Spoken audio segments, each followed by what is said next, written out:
Right, hello science team. I thought I would do a bit of a video to go along with the medium-term plan for Year 9 teachers who are going to be teaching atomic structure and the periodic table. So I'm just going to go through a few of the things that tend to cause a little bit of difficulty, especially down the line. So firstly, reading a formula. What we need to get across here is the idea that if you see H2SO4 written down, that means that you've got H, S, and 4 oxygens. Okay, really hammer that point home. Really make sure that kids are fluent in reading formula and knowing what it means. Okay, this actually links to balancing quite well. So if you've got a reaction such as this one, okay, and we ask them to balance it, do they know how to do that? Okay, so the way I tend to teach this is by separating it into reactants versus products, and then you write these out again. So you write your N2 out, but this time you're going to write it out completely fully, right? So you're going to write two little N's. Then for the H's, you're going to write two H's, and then NH3 is going to be NH. Okay, and this is what we have to begin with, and now we have to balance it. So you look at the nitrogens first. You've got 2 on the left, only 1 on the right. Now, you can't do that. You have to copy and paste the whole thing. Okay, you must get that message across to them. And now we've got 2 N's and 2 N's, so that's fine. H's, we've got 2, but we've got 6. So now we have to add more to this side. We can't add them one at a time. We have to add them as pairs, okay, until we get to an equivalent amount. And now we need to count them up and put the right numbers in front. So we've got 1 set of N2, so it doesn't change the number in front.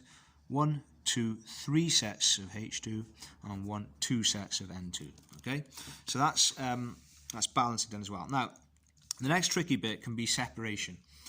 So, 2 things to be aware of here. If you're separating an insoluble mixture, in other words, something like sand and water, then you end up with 2 things. You end up with a residue, and you end up with a filtrate. Okay, make sure those keywords are there. Also, can we make sure that we are really specific with that, about the pieces of equipment that we use? So, funnel, filter paper, and conical flask as well, please, okay? Next is when you are separating a mixture which are miscible in each other. So, for example, if you've got a mixture of, here we've got water and ethanol, okay, and we heat this up, and we carry out distillation, right? So we need to be aware of the different boiling points. That's the key to separating them, is by using the different boiling points. So what's going to happen here is that we have to make sure that the temperature is between the boiling points of ethanol and water. So really the temperature should be between 78 and, let's say, 98 degrees C. Okay. What's going to happen is that the ethanol is going to vaporize, and it's going to rise up as it gets to the sort of top end of this column. It's going to begin condensing, and it's going to fall down here. Okay, so a couple of things that you might see in some exam papers, which just kind of complex things, is that they might add in some glass beads, okay, into the column. And the purpose of the glass beads is just to provide a surface for the compound with the higher boiling point to condense on and fall back down.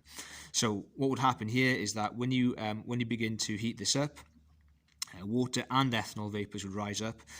Because water's got a higher boiling point, its vapors would strike the glass beads, and then it would condense and fall back down, but the ethanol vapors would carry on, go past these and condense here. You might also see a water jacket added.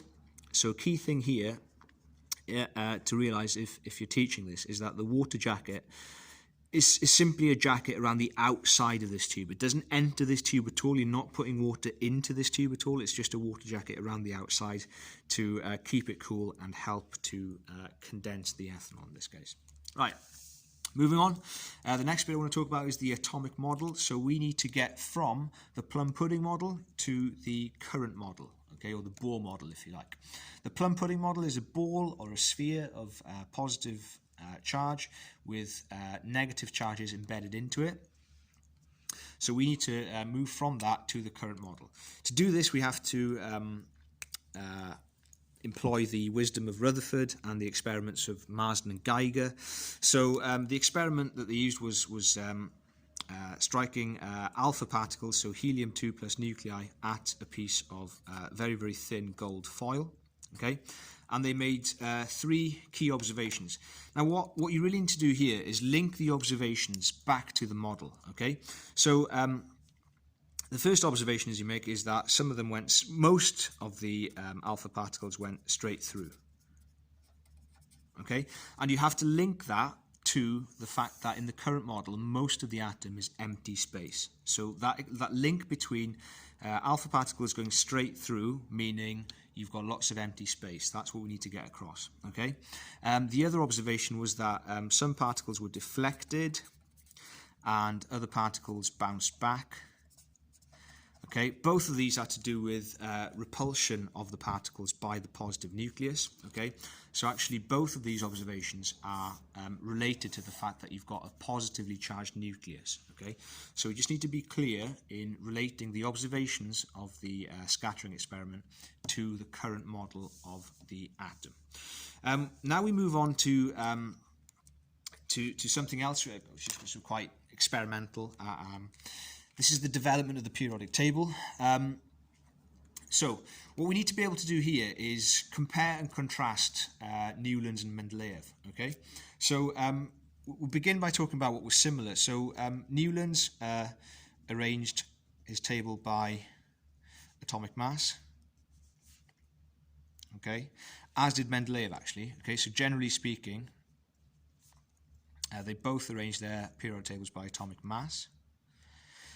And another thing that they both did was they placed 2 elements in some boxes, simply because they weren't sure. They weren't exactly sure what was going on. The other thing that they weren't sure about, and that they kind of missed completely, was that they missed out the noble gases. Okay, so noble gas is missing for both of them. So then, after we talk about the similarities, we have to realize what Mendeleev did differently. Okay, so there were 2 key things that Mendeleev did which Newlands didn't do. Okay, so the first one is that Mendeleev, he left gaps for as yet undiscovered elements. So Newlands thought that all the elements had already been discovered, but Mendeleev realized actually there are some, there should be more. He basically looked at it and tried to spot trends, and he realized that in some cases there wasn't an element that fitted in with the trend. And what he then realized was, okay, I need to leave a gap here because this element is yet to be discovered, and when it is discovered, I can predict what its properties are going to be. Okay, so in that respect, the other thing that he did was he grouped elements with similar properties together. Okay, so typically what you might get in an exam, let me show you, is a 6-mark question where you are asked to evaluate Newlands and Mendeleev's tables, include a comparison, and conclude why Mendeleev's table was more acceptable. Okay, so you basically need to go through those points that I've just talked about, and then the reason why Mendeleev's table was acceptable, it goes back to something I said earlier.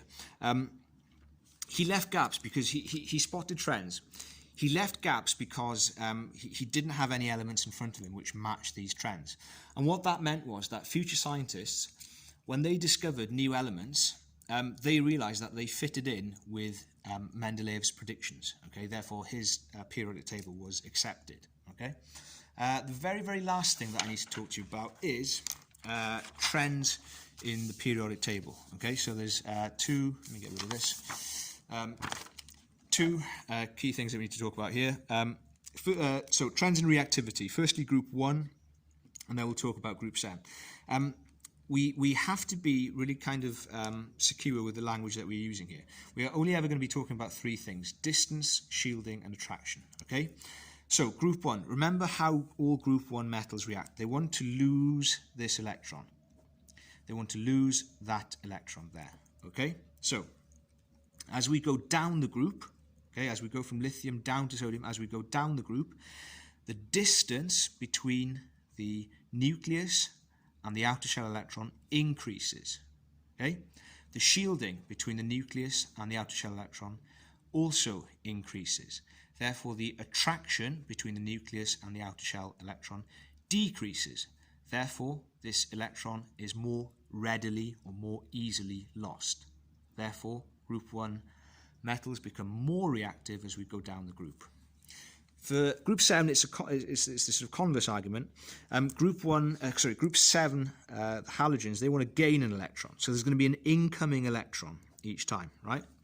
So in this case, right, as we go down group 7 from fluorine to chlorine, for example, okay, so the distance between the nucleus and the incoming electron increases, okay? The shielding between the nucleus and the incoming electron also increases. Therefore, the attraction between the nucleus and the incoming electron decreases. Now, because the attraction decreases, the group 7 halogens become less reactive as you go down the group. Okay, so always talk about it in terms of distance, shielding, and attraction. Okay, final point, just a small thing. If you do want to push your groups a little bit further, you can talk about the trend in boiling point of the noble gases. Okay, I have seen this come up on a past paper one time. Basically, the trend here is these don't react, so they actually just like to exist as atoms, generally speaking, right? So as you go down group 0, the interatomic forces, which are very, very similar to intermolecular forces, increase in strength because you've got more electrons as you go down the group, and that means that the boiling points increase, right? That's a small thing, but I have seen it come up. Right, hope that was helpful. Any issues, let me know.